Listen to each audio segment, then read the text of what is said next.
Udumo kuNkulunkulu kweliphezulu nokuthula emhlabeni kubantu abathokozelwa nguye. Ubaba uNsibando okubingelelayo, ngithi uJesu Kristu inkosi. Siyambonga kakhulu-ke uNkulunkulu bangcwele. Siyambonga kakhulu usipho usuku oluhle kangaka. Siyambonga ngezimo zonke esiphila phakathi kwazo. Sisosukwini lwesithathu-ke lomkhosi. Kwangathi uNkulunkulu wethu angasisiza, asilekelele njengoba enza ukuba aphendule imikhuleko yethu.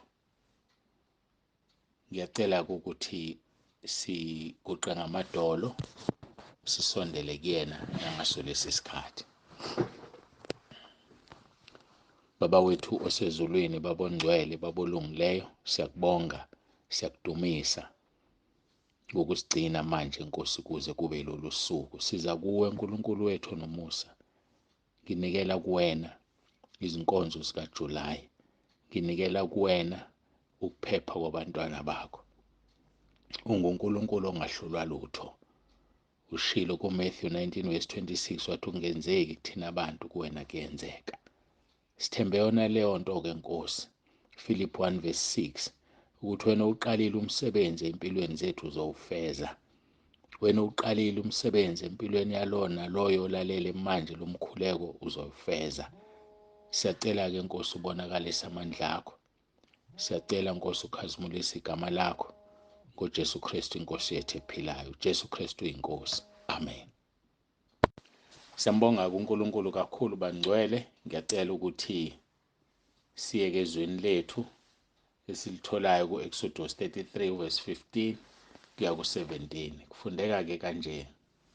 Wathi kuye, uma ungahambi wena uqobo ungasikhuphuli lapha, ngokuba kuyokwaziwa ngani ukuthi ngifumene umusa emehlweni akho, mina nabantu bakho na?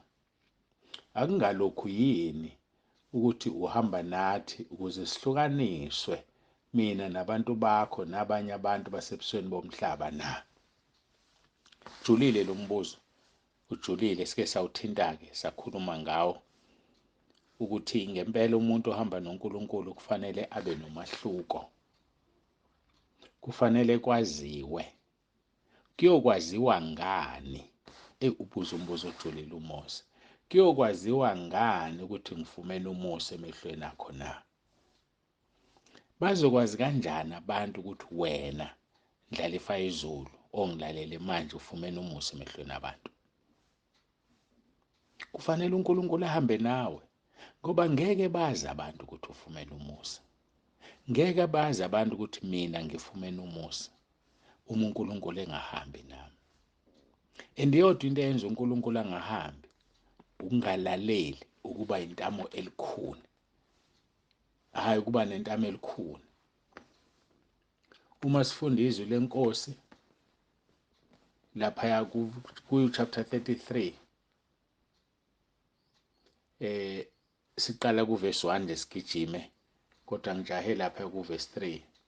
uJehova wakhuluma kuMose wathi, hamba wenyuke lapha wena nabantu obakhuphulile ezweni laseGibhithe, uye ezweni engalifungela u-Abraham naku-Isaka nakuJakobe. Ngathi ngiyakunika inzalo yakho, ngiyakuthuma ingelosi phambi kwakho, ngiwaxosha amaKhanani nama-Amori namaHeti namaPherizi namaHivi namaJebusi. Verse 3, uye ezweni elichithima ubisi nezinyosi. Angiyukukhuphuka ngiphakathi kwenu lokhu ningabantu abantamo elikhuni, funa ngeniqede endleleni. uNkulunkulu uke angahambi nabantu ngoba ebalekela ukubaqeda. uNkulunkulu angahambi nawe ngoba ebalekela ukukuhlukumeza. Ngisebenzisa igama mhlawumbe ozolizwa kabuhlungu. Ngoba uma ehamba nawe wenze lezi zinto ozenzayo uzoqeda. And ubuye uhluphe uzothi uhamba noNkulunkulu, kodwa izinto ozenzayo ziphika ukuthi uhamba noNkulunkulu. Into eyadala ukuthi uNkulunkulu angahambi nabo, wathi banenhliziyo elikhuni, banentamo elikhuni, wathi uzosuka baqede endleleni. sokuze angabaqedi abenzela umusa ngcono kubahambe nengelosi.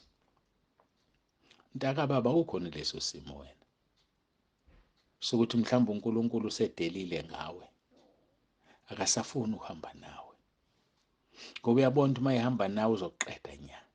Ngcono aqhele kuwena, ngcono akudedele uhambe lapha kude, ngoba uyabona ukuthi iy'nsuku zakho zokuphila azikakapheli. Hleze uphenduke, ukunikeze elinye ithuba, ukwenzela umusa, akahambe nawe. Akungakuphathi kabi lokho. Wena mfune senokutholwa, umbize seseduze, ushiye indlela yakho embi nemicabango yakhe emibi, uyokwenzela ukuthethelelwa kube kukhulu. Musufuna eze kuwe usagibhitile, musufuna eze kuwe usaqonyiwe noma uqomile, musufuna eze kuwe usathuka inhlamba, musufuna eze kuwe usabanjwe izinkanuko, ungalala ebusuku uzilala wedwa. Musumfuna eze kuwe, qala uhlanze lento yakho uyisuse, khule kuRoma 10:9, ubhuke uvume izono zakho, ngoba uzokudwengula, uzocasuka, akubulale, uhambe esihogweni. Akukho ukuphenduka ngale kwethuna. Uthi akakwazi ukuhamba nalaba bantu ngoba banentamo elikhuni, abezwa, abalaleli. Ngake ngasho ngizosho futhi, into exosha umoya ongcwele kumuntu ukungalaleli. Akaxoshwa yisono umoya ongcwele, ngoba uthi uqala usenza isono kube kukudala ehambile, kodwa uxoshwa ukungalaleli. Athi musuyenza into ethile, iyisono, uqhubeke wena uyenza bese baleka. Musukuye endaweni ethile, uye wena uthi usahamba uyakhona vele asuka ahambe. Musucela inamba kasibanibani, musumnika usibanibani inamba yakho, uzokuhlupha ekushela ebusuku noma kuthumelela iy'thombe zephone. Musukumnika inamba yakho, ungalaleli umnike. Uzothi uqala usuthola lezi zinto usuwedwa, umoya ongcwele is gone, uhambile. Ngani? Ngoba unentamo elikhuni. Ngani? Ngoba awulaleli. uNkulunkulu uyamzonda umuntu ongalaleli, ngoba uNkulunkulu uyasiwonisha, uNkulunkulu uyasitshela ngezinto. Wayitshela le ndoda ewuKhayini, wathi unyukumaleleni na?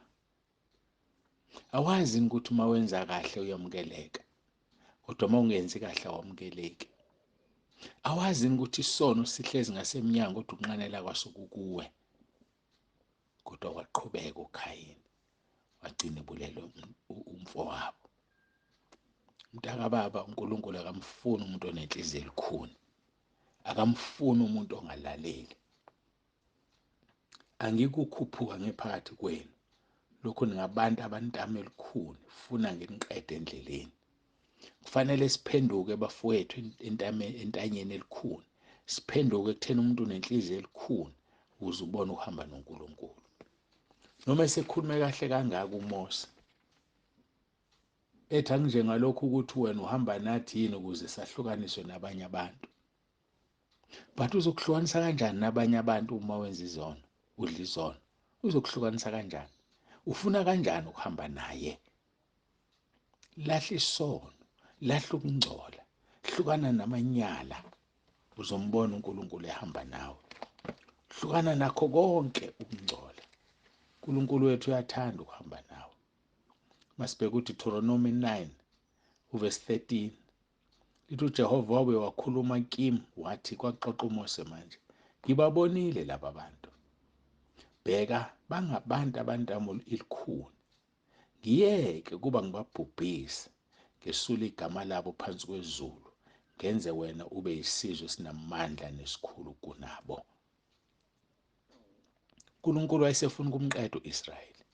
uNkulunkulu wayesefuna ukuqeda ngaye ngoba banentamo elikhuni. Kodwa uMose waphendula, wathi khumbula izivumelwano senze no-Abraham. Khumbula isivumelwano senze no-Isaka noJakobe, ungakhohlwa isona. Ngiyamthanda uMose, wayengenawo umona. Mhlawumbe kube kwakuyimina ngiyojabula ngithi baqede Nkosi ukuvuse mina, baqede Nkosi kube yimina. Cha, uMose akawuphanga umdaka. uMose indoda ethobekile, ithi khumbula isivumelwano sakho. Ngoba ngesinye isikhathi bazalwane siyamcasula uNkulunkulu akhohlwe isivumelwano sakhe, akhohlwe izinto akuthembise zona, ngoba usumphathe kabi, usumbethelile uJesu okwesibili, avela akhohlwe, akudedele nesithe singusathane sikudwengule. Bengikhuluma nomunye umzalwane namhlanje ukuthi ngempela masibuyele emuva, namhlanje noma izola ngisazi, masibuyele emuva usathane ngeke asi-accommodate, ngeke usathane asi-welcome. Usathane uzothi ngibonwa yini?